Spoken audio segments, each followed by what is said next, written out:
Alhamdulillah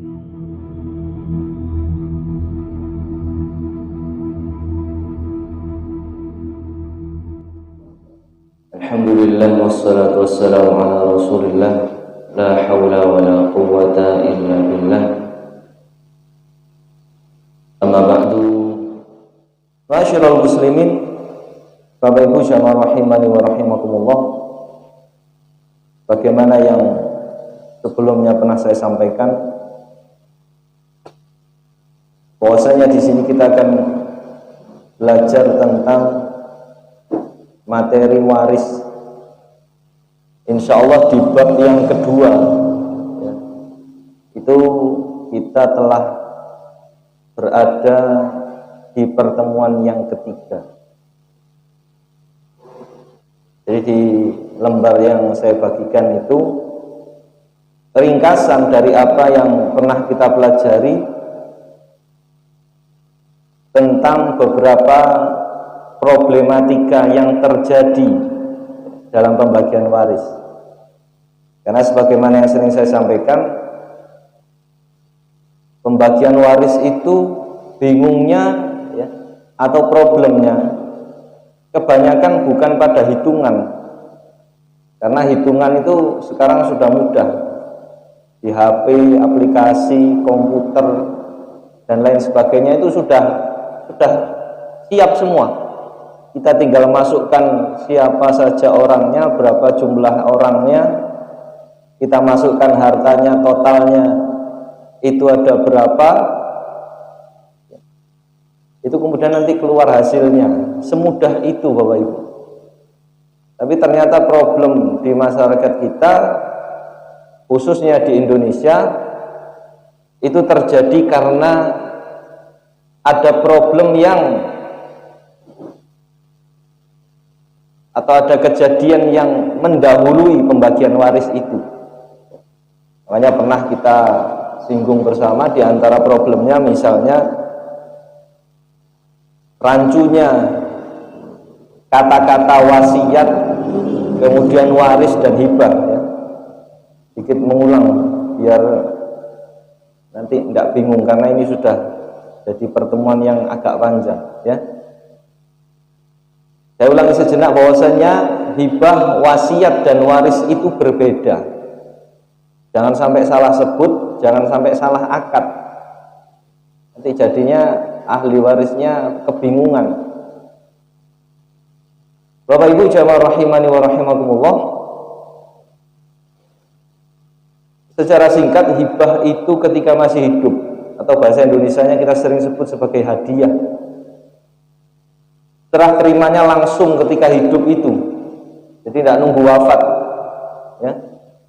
Penerimanya boleh siapa saja, mau ahli waris, mau selain ahli waris, mau tetangga, mau yang kenal, mau yang tidak kenal ya, itu boleh.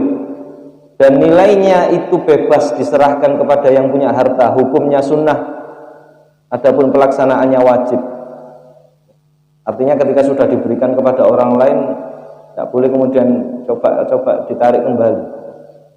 Mobil sudah diberikan kepada orang lain, mobilnya sing biyen tak kekno tak jaluk maneh gitu. Itu sudah tidak boleh ya, karena dia sudah memberikannya kepada orang lain. Kemudian kalau wasiat, akadnya atau janjinya itu ketika seseorang masih hidup. Akan tetapi syaratkan bahwasanya perpindahan kepemilikan itu ketika dia sudah wafat. Ini titik perbedaannya harus difahami ya. Kalau wasiat itu akadnya ketika hidup, akan tapi pindahnya ketika sudah wafat. Jadi sebelum wafat tidak boleh kemudian ditarik dalam artian yang mendapatkan wasiat kemudian ngudur-ngudur ya. Iki jare ngekei wasiat nang aku, lho belum wafat ya. Ya kalau nanti sampai wafat itu kemudian wasiatnya tetap, kalau kemudian dirubah sama yang punya wasiat kan bisa saja. Kemudian yang boleh menerima wasiat dalam hal ini harta itu selain ahli waris. Artinya berwasiat dalam bentuk harta kepada ahli waris itu hukumnya apa hukumnya? Haram, tidak boleh. Ya. Karena Nabi kita Muhammad SAW beliau menegaskan, ala la wasiyata liwarith. Nabi secara tegas mengatakan tidak boleh berwasiat dalam perkara harta kepada ahli waris. Kalau aku mati omah iki gawe anak sing pertama. Kalau aku mati mobil ini untuk anak yang kedua. Itu masuknya wasiat. Dan wasiat tidak boleh kepada ahli waris. Adapun wasiat dalam bentuk nasihat maka itu dianjurkan. Jadi diwasiati nasihat saja ahli waris itu. Ya, cukup insya Allah. Kemudian nilainya maksimal sepertiga dari harta yang ditinggalkan oleh almarhum. Tidak boleh mewasiatkan 100% semuanya. Kemudian hukumnya sunnah dan pelaksanaannya wajib. Kemudian yang ketiga adalah perkara waris yang akadnya itu terjadi setelah wafat. Jadi kalau yang punya harta itu belum wafat, tidak boleh melakukan akad yang namanya bagi waris. Kalau bagi harta boleh, tapi kalau bagi waris tidak boleh. Karena ketentuannya akadnya itu setelah wafat. Kemudian serah terimanya juga setelah wafat. Ya. Kemudian penerimanya ini hanya ahli waris. Makanya penting bagi kita untuk tahu siapa saja mereka ahli waris itu, biar tidak keliru.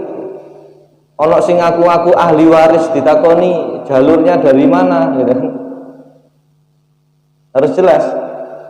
Dan nilainya harus sesuai faraid. Apa maksudnya sesuai faraid? Sesuai ketentuan yang telah ditentukan oleh Allah Subhanahu wa taala dan Rasul. Kalau hibah tadi ketentuannya nilainya terserah. Kalau wasiat itu maksimal sepertiga. Kalau urusan waris diserahkan semuanya kepada Allah Subhanahu wa taala. Hukumnya wajib. Ya, artinya tidak boleh ada siapapun yang nolak karena hukumnya wajib ini. Kemudian pelaksanaannya wajib. Masyarul muslimin jamaah rahimani wa rahimakumullah.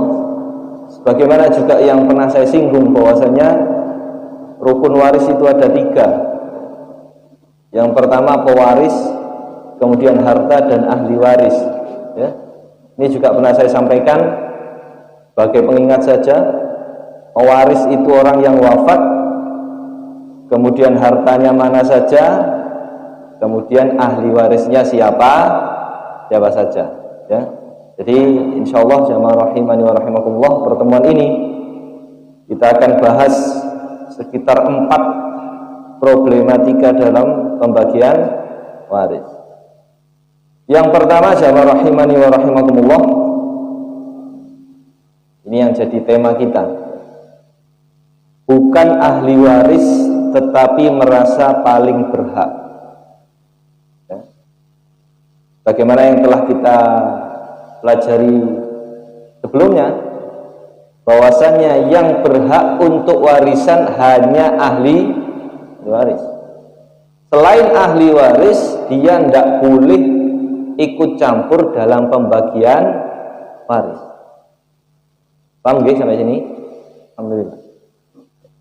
Maka jamaah rahimani wa rahimakumullah, ahli waris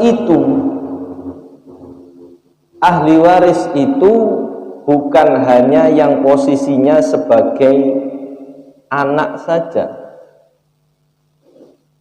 Bagian orang beranggapan bahwasanya yang namanya ahli waris itu anak tok, ya, yang lain bukan.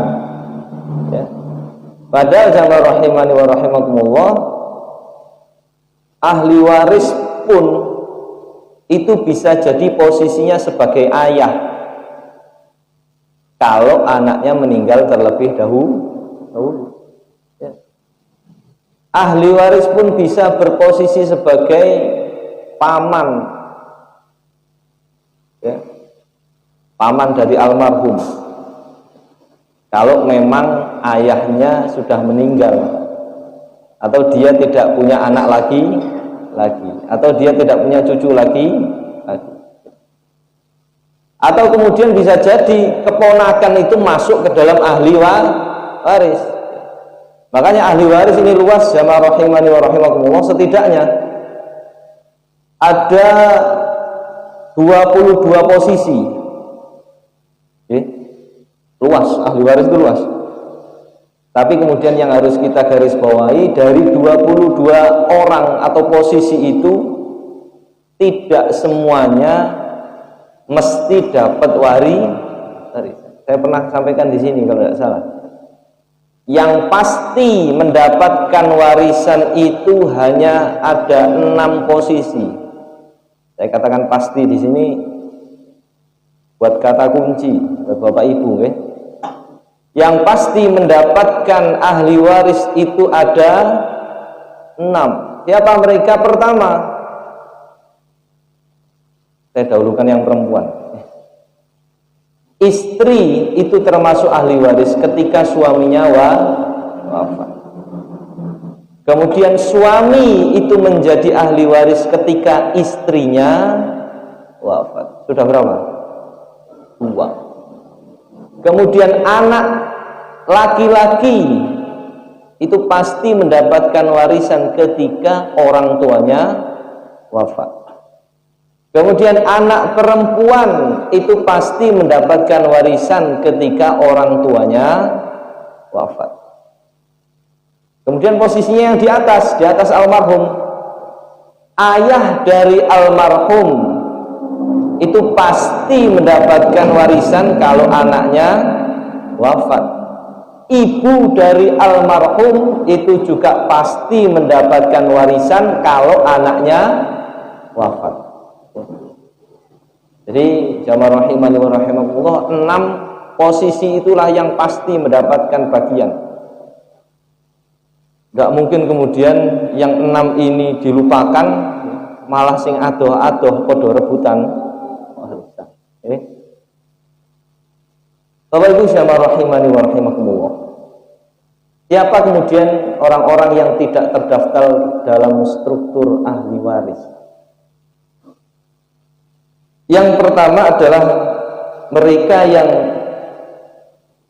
dalam keluarga itu, dalam keluarga si almarhum atau almarhumah, keluarga yang meninggal, itu dia berstatus angkat, anak angkat almarhum, ayah angkat almarhum, misalnya dulu waktu kecil si anak ini diangkat anak, kemudian anak angkat ini kemudian sukses, oke. Ketika dia wafat, ternyata si anak ini ternyata wafat duluan, Ketika dia wafat, ternyata dia tidak berwasiat kepada ayah angkatnya, maka otomatis ayah angkatnya tidak mendapatkan warisan, karena statusnya ayah angkat. Begitu juga sebaliknya. Kemudian ibu angkat sama, Kemudian saudara angkat, paman angkat, bibi angkat, pokoknya yang angkat-angkat itulah, kecuali kuli angkat-angkat, yang angkat-angkat, Dan dalam hal ini pengangkatan anak itu sebenarnya tidak dikenal di dalam agama kita. Kalaupun boleh mengasuh anak, itu nasabnya tidak boleh kemudian dinasabkan kepada orang yang mengangkat anak. Boleh ngasuh anak orang, tapi tidak boleh kemudian nasabnya ini kita sambungkan ke kita. Tapi nasabnya harus tetap sama orang tuanya yang dulu. Jadi harus hati-hati. Kemudian yang kedua yaitu jalur keluarga berstatus tiri. Napa niki tiri nih? Misalnya anak bawaan, anak digogo, Jalur keluarga berstatus tiri, misalnya suami sudah punya anak kemudian nikah lagi sama perempuan, Kebetulan perempuannya ini kaya sekali, ya, kaya sekali. Qadarullah ternyata si perempuan ini wis enom sugih sembarang kali ya. Meninggal dunia. Maka yang termasuk ahli warisnya adalah siapa? Suaminya. Adapun anak tiri tidak masuk. Paham nggih? Alhamdulillah. Jadi gampang insyaallah. Termasuk yang posisinya ibu tiri, ya, ibu tiri, ayah tiri, saudara tiri, dan yang tiri-tiri yang lainnya, ya. Kemudian jamaah rahimani wa rahimakumullah, yang ketiga yaitu jalur keluarga berstatus mantan. Siapa mantan? Mantan suami atau mantan istri, ya. Mantan pacar katanya. Bahaya ini, ya. Belum juga nikah sudah minta warisan. Saya dulu pacarnya ini. Wah, bahaya ini.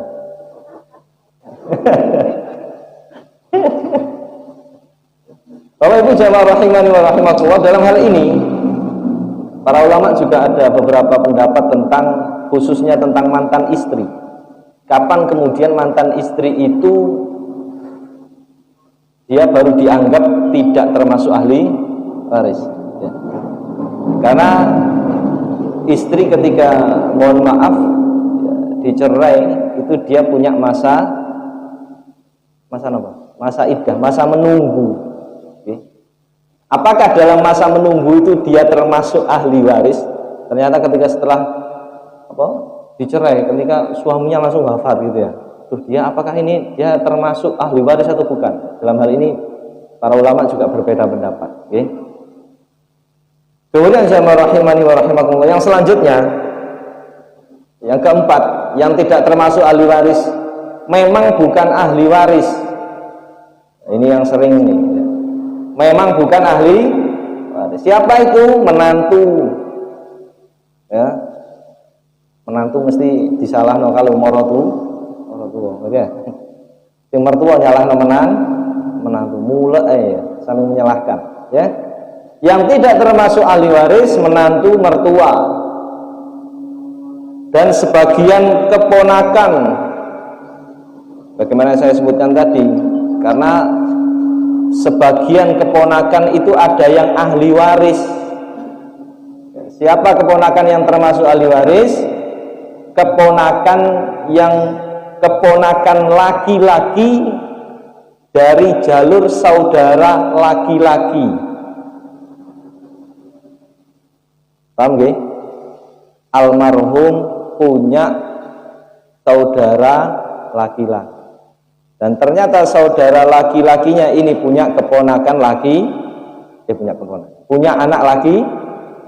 Kebetulan karena bapaknya itu sudah wafat, maka keponakan ini bisa masuk.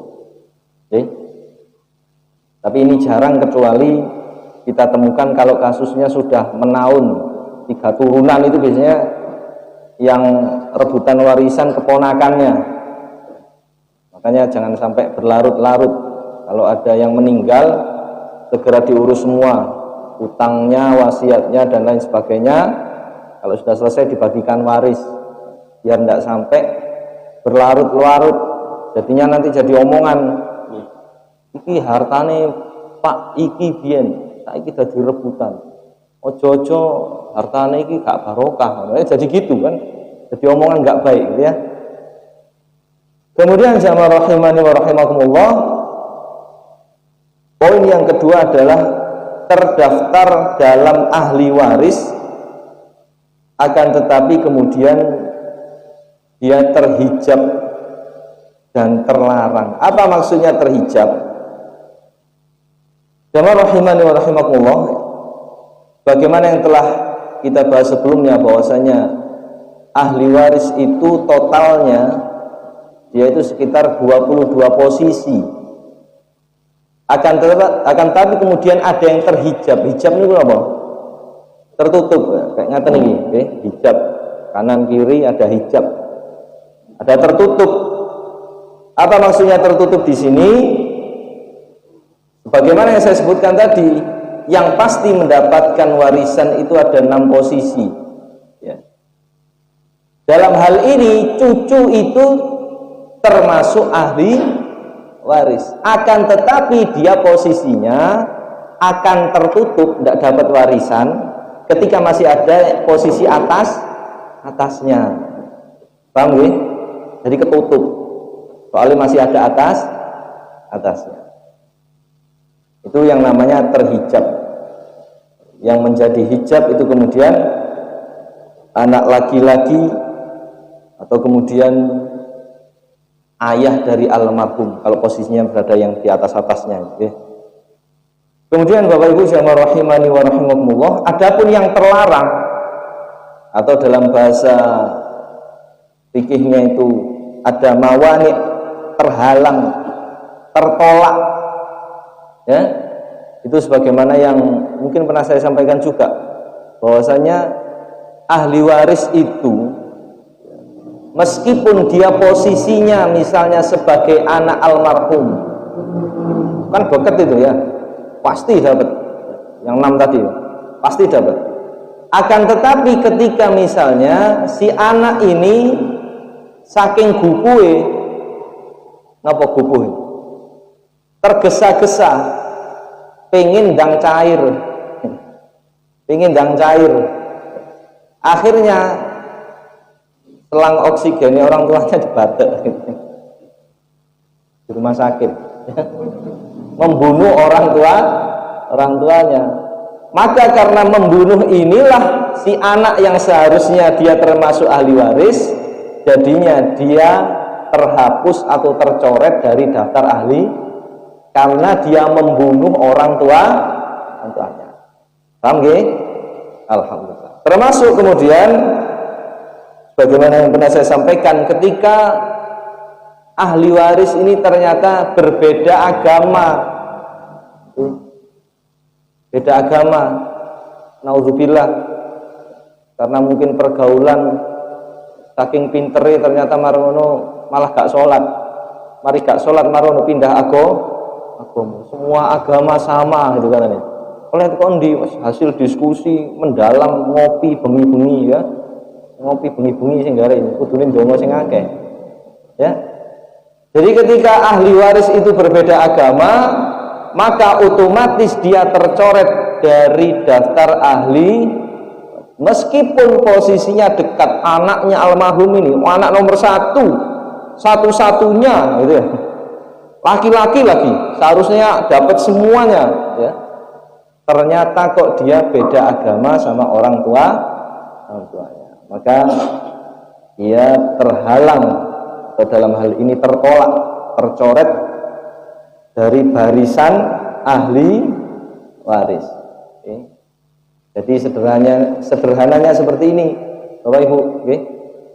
Jadi kalau kita mau hitung waris itu, pertama kita posisikan si mayit atau almarhumah ini dalam posisi suami atau istri. Ini harus kita pahami. Yang wafat kita posisikan suami atau istri. Pak, kalau belum nikah tetap posisikan di situ. Ya, biar namanya itu enggak rancu. Okay? Kalau saya ngomong ayah, anak, kakek, itu kadang orang-orang bingung ya, nangkepnya. Makanya yang kita posisikan, kalau ada yang wafat, posisikan di posisi suami atau istri, meskipun belum nikah. Ya, meskipun belum nikah, biar tidak rancu. Ya, karena Allah Subhanahu wa taala itu menegaskan dengan kata-kata suami dan istri. Kemudian anak laki-laki dan anak perempuan. Kemudian orang tua kalian, dalam hal ini ayah dan ibu, biar enggak kecampur ya. Maka jamaah rahimani wa rahimakumullah, ketika suami ini wafat, katakan suami, ujian sedikit ini. Ketika suami wafat, maka ahli warisnya siapa saja? Istri, anak laki-laki, anak perempuan. kemudian ayah dan ibunya suami. Sudah selesai. Jadi ayah dan ibunya istri, atau dalam hari ini mertuanya almarhum, bukan termasuk ahli waris. Paham ya? Sama misalnya ketika yang wafat itu istri perempuan, ya, maka ahli warisnya siapa? Suami, anak laki-laki dan anak perempuan. Kemudian ayah dan ibu dari almarhumah.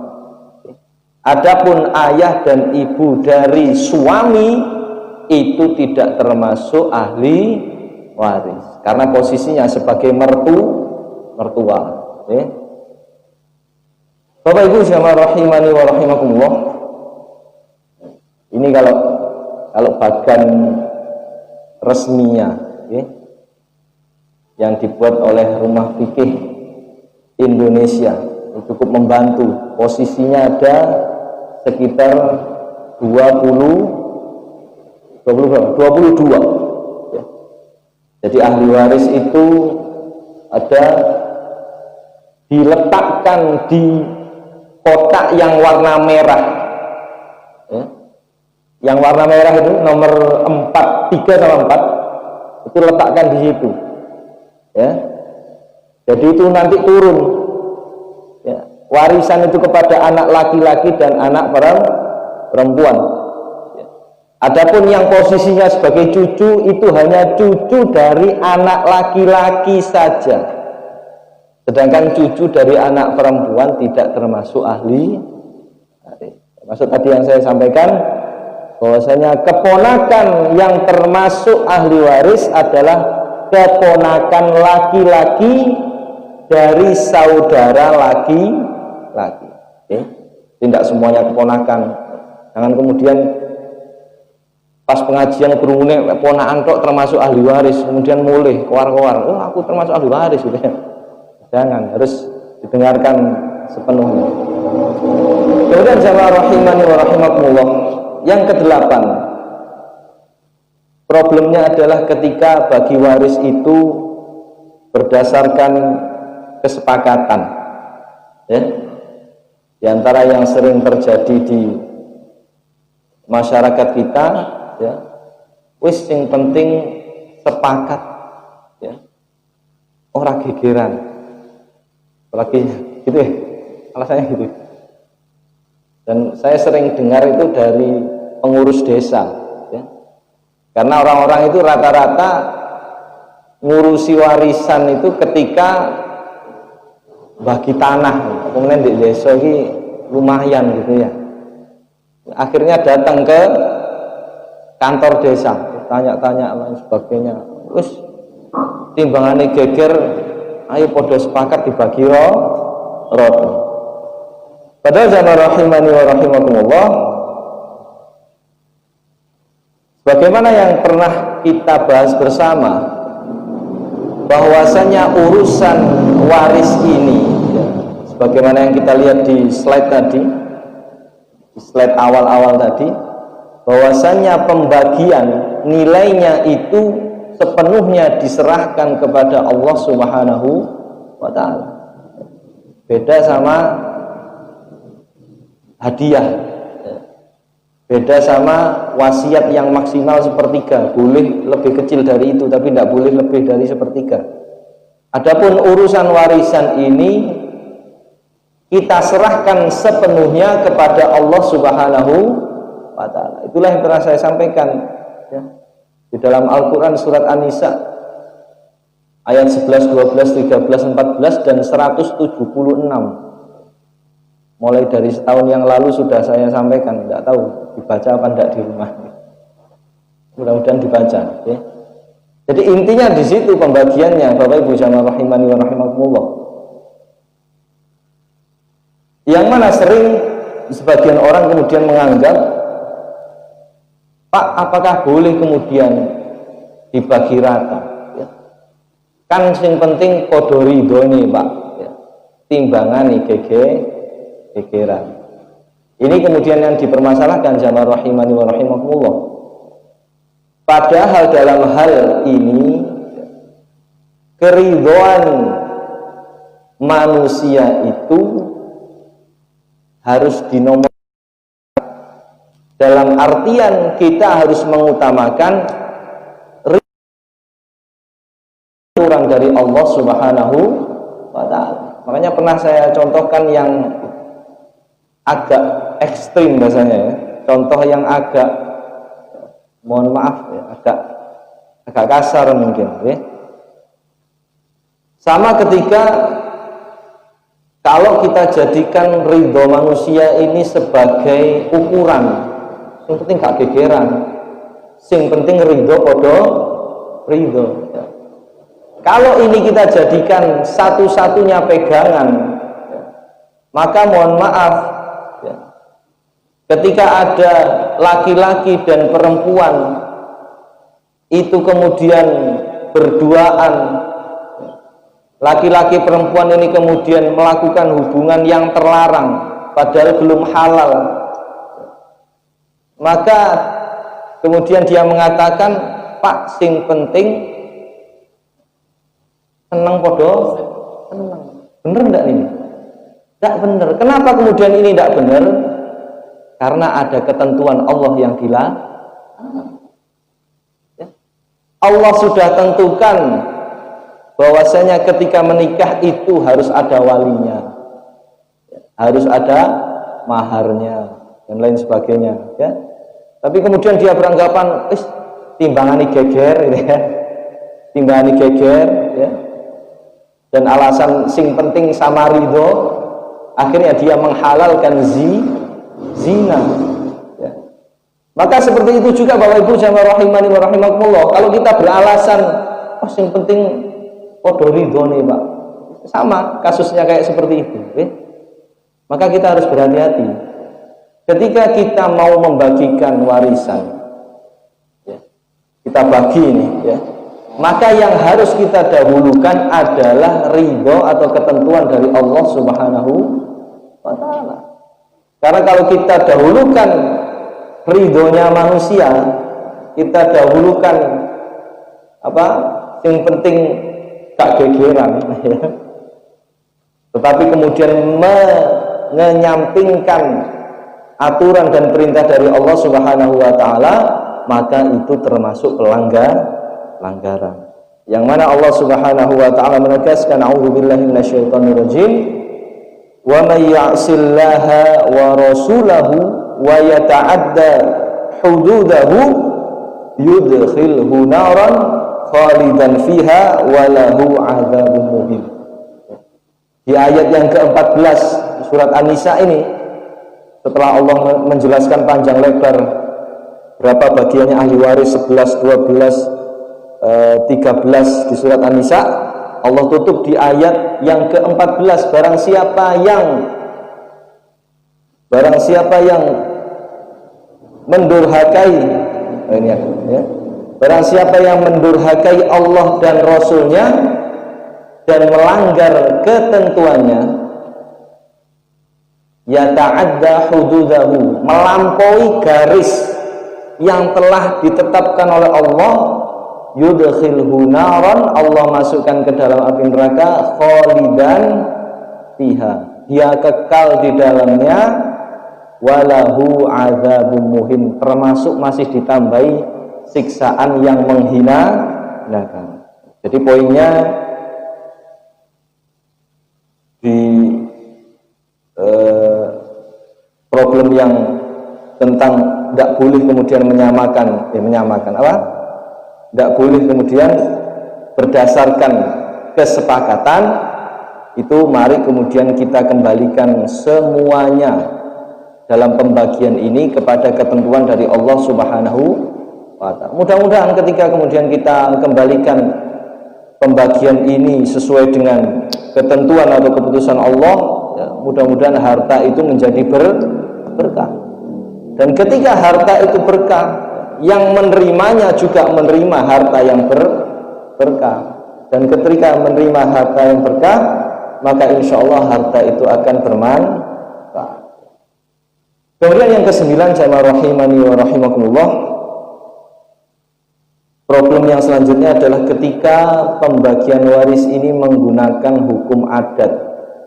Ini hampir sama dengan poin yang sebelumnya. Ketika pembagian waris ini disesuaikan ya dengan kesepakatan bersama. Ini hampir sama ya. Karena jamaah rahimani wa rahimakumullah, ternyata kalau kita lihat sejarah bahwasanya dalam adat jahiliyah itu sebagaimana yang mungkin pernah saya sampaikan, bahwasanya anak perempuan atau kemudian mereka ahli waris yang perempuan di zaman dulu itu, di zaman jahiliyah, mereka tidak mendapatkan bagian waris sama sekali ya. Karena mereka dianggap tidak bisa nyari uang. Ada kemudian anggapan bahwasanya mereka lemah ya. Lemah dalam artian tidak bisa jaga uang.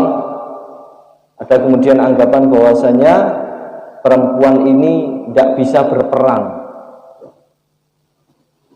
Sampai-sampai kemudian anak perempuan ini, bahkan yang posisinya mohon maaf sebagai istri itu, ketika suaminya wafat maka si posisi istri itu dimasukkan ke dalam warisan, jadi barang warisan. Malah seperti itu ketika zaman jahiliyah seperti itu. Maka jamaah rahimani wa rahimakumullah, tentang penggunaan hukum adat ini, di sebagian daerah memang ada pembagian warisan sesuai adat. Akan tapi yang menjadi acuan kita bersama Bapak Ibu jamaah rahimani wa rahimakumullah, tetap ketika pembagian adat itu sesuai dengan pembagian agama ya. Karena ternyata ada pembagian adat atau pembagian warisan sesuai adat yang dia ternyata tidak bertolak belakang dengan pembagian agama. Ketika dia sesuai dengan ketentuan Allah maka bisa dilanjutkan. Akan tetapi ketika dia sudah berbeda dengan ketentuan Allah, berbeda dengan Al-Quran dalam pembagiannya, maka yang kita harus dahulukan adalah ketentuan dari Allah Subhanahu wa Ta'ala. Kemudian yang terakhir, Bapak Ibu jamaah rahimani wa rahimakumullah ya. Yang ke-10 adalah perkara ahli waris pengganti. Apa itu ahli waris pengganti? Jadi ini sebuah istilah ya. Sebuah istilah. Maksudnya adalah ketika seorang anak yang seharusnya dia menjadi ahli waris itu meninggal terlebih dahulu sebelum ayahnya yang menjadi pewaris itu wafat. Di sini saya gambarkan. Jadi ada suami istri, anaknya berapa di situ? 4, okay. Laki-laki 2, perempuan 2. Si anak yang pertama ini sudah beristri, dia punya anak 2 laki-laki dan 1 perempuan. Qadarullah ternyata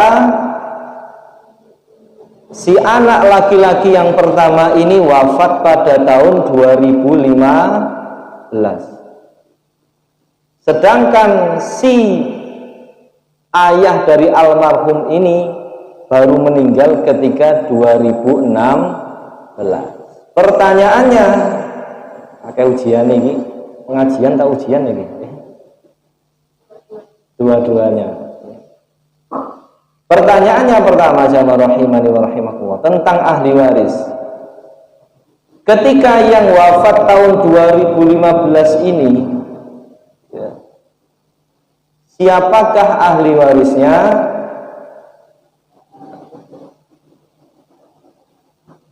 Ketika yang posisi bawah ini disilang ya. Ketika dia ini wafat, siapa ahli warisnya? Istri, kemudian 3 anaknya, kemudian siapa lagi? Siapa lagi? Ayah dan ibu dari almarhum. Adapun saudara-saudari almarhum, dia tidak termasuk ahli waris dalam artian karena masih ada anak laki-laki atau masih ada ayah almarhum. Paham ya? Ini ketika tahun 2015 ini ya. 2015 ternyata wafat duluan, maka ahli warisnya istrinya yang pakai kerudung merah, kemudian anak-anaknya, kemudian orang tuanya yang pakai peci sama kerudung biru. Itu ahli warisnya. Setelah itu wafat, berselang setahun kemudian, yang posisinya di atas tahun 2016 itu kemudian wafat. Maka siapa ahli warisnya? Siapa, Bu? Istrinya yang pakai kerudung biru. Bu, biru apa ungu? Ya, biru dan ungu lah. Yang penting nggak hijau ya. Hijau kok gegeran ya. Kemudian siapa lagi ahli warisnya? 3 anak yang kanan nih. Adapun menantu termasuk ahli waris? Bukan. Kemudian cucu dari anak laki-laki termasuk ahli waris? Sebetulnya termasuk ahli waris. Akan tetapi karena masih ada paman ini, yang nangis sisih ini, ya, karena masih ada pamannya, akhirnya dia terhijab, tertutup. Dan di negara kita, Bapak Ibu sama rahimani wa rahimakumullah, ketika kondisi seperti ini, pengadilan kemudian memutuskan bahwasannya si cucu ini seakan-akan naik, artinya dianggap bapaknya masih ada, menggantikan posisi bapaknya, dianggap bapaknya masih ada. Ini kemudian yang dianggap atau disebut sebagai ahli waris pengganti ini posisi ini yang 2015 ini. Jadi ketika si 2016 ini wafat, dianggap bahwasanya anak isik jangkep kabeh. Ya. Ini kemudian dianggap sebagai ahli waris pengganti. Paham nggih? Jadi yang ganti kan bukan istrinya, tapi anaknya itu naik. Bapak Ibu sama rahimani wa rahimakumullah, sayangnya dalam syariat kita, dalam ketentuan kita, yang dimaksud pembagian waris itu adalah ketika pewaris, ini bahasanya agak rancu, saya benarkan sedikit ya. Jadi dalam syariat kita yang dimaksud pembagian waris itu adalah pembagian harta dari pewaris yang wafat kepada ahli waris yang masih hidup. Paham nggih? Kemudian yang seharusnya dilakukan adalah bukan kemudian mengubah hukum waris. Jadi ahli waris pengganti ini termasuk problem ya. Karena dia, mohon maaf, sebagian mengatakan ada yang menyalahi aturan ya. Karena dia menganggap bahwasanya yang wafat ini kemudian masih hidup, ada yang menggantikan, naik ke atas. Maka jamaah rahimani wa rahimakumullah, dalam perkara ini kemudian saya kembalikan ke gambar yang pertama biar paham ya. Dalam problem ini ya, permasalahan ini di negara-negara lain, misalnya kalau tidak salah di Mesir dan Suriah,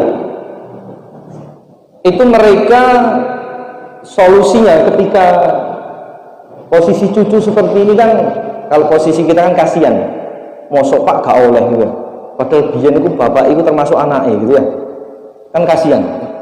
Dalam hal ini pemerintah Suriah dan Mesir, mereka membuat undang-undang yang tidak menyalahi pembagian waris.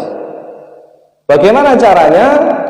Yaitu pemerintah mewajibkan kepada kakek yang posisinya seperti ini, yang dia punya anak ternyata meninggal terlebih dahulu dan punya cucu, itu oleh pemerintah Mesir dan Suriah diwajibkan untuk menuliskan wasiat untuk cucunya. Karena wasiat itu wasiat kepada selain ahli waris. Karena kalau dia diam seperti ini, nggak menuliskan wasiat, si cucu nggak dapat bagian. Jadi bukan menaikkan posisi cucu kepada posisi anak, akan tetapi mewajibkan kepada kakek untuk nulis wasiat, dan itu tidak menyalahi syariat. Jadi solusinya seperti itu, okay? Ini solusi yang dipakai oleh pemerintah Mesir dan Suriah. Kan tapi kalau kita ikut peradilan di Indonesia, ya, maka yang dipakai adalah ahli waris pengganti. Okay? Ini yang cukup disayangkan. Kemudian jamaah rahimani wa rahimakumullah, yang terakhir saya kembali berpesan khususnya kepada diri saya dan juga kepada jamaah sekalian. Okay? Allah Subhanahu wa taala di surat Al-Baqarah ayat 133, Allah menegaskan a'udzubillahi minasyaitonirrajim. Am kuntum syuhada'a idh hadara ya'qubal maut idh qala li banihi ma ta'buduna min ba'di qalu na'budu ilahaka wa ilaha abaika Ibrahim wa Ismail wa Ishaqa ilaha wahida wa nahnu lahu muslimun.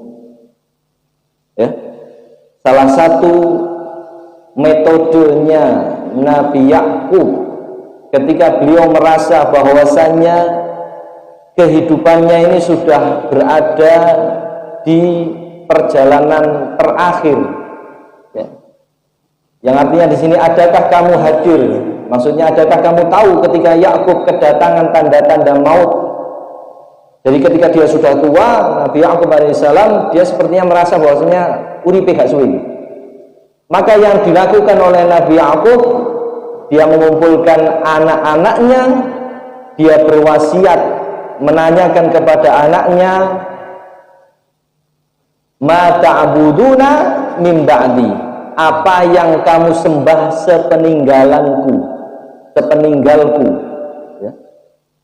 Jadi pesan-pesan wasiat kepada anak ini dicontohkan oleh Nabi Yakub alaihissalam. Nabi Yakub berkata kepada anak-anaknya, apa yang nanti kamu sembah sepeninggalku? Maka anak-anaknya mengatakan, kami akan menyembah Tuhanmu, ilahaka wa ilaha abaika, termasuk Tuhan nenek moyangmu. Dalam hal ini nenek moyangnya itu adalah Ibrahim, Ismail, Ishak. Maksudnya itu adalah menyembah Allah Subhanahu wa ta'ala. Jadi berwasiat kepada anak itu, Bapak Ibu jamaah rahimani wa rahimakumullah, jangan hanya berwasiat nasihat yang urusannya duniawi, ya, tapi penting kepada kita untuk terus mengingatkan kepada anak kita tentang pentingnya untuk mendahulukan Allah Subhanahu wa ta'ala dibandingkan segalanya, ya. Maka jamaah rahimani wa rahimakumullah, mudah-mudahan yang sedikit ini bisa bermanfaat. Apa yang benar itu datangnya dari Allah Subhanahu wa ta'ala, adapun kesalahan dari ucapan maupun perbuatan itu datangnya dari saya sendiri. Hadanallahu wa iyyakum ajma'in. Saya kembalikan kepada moderator.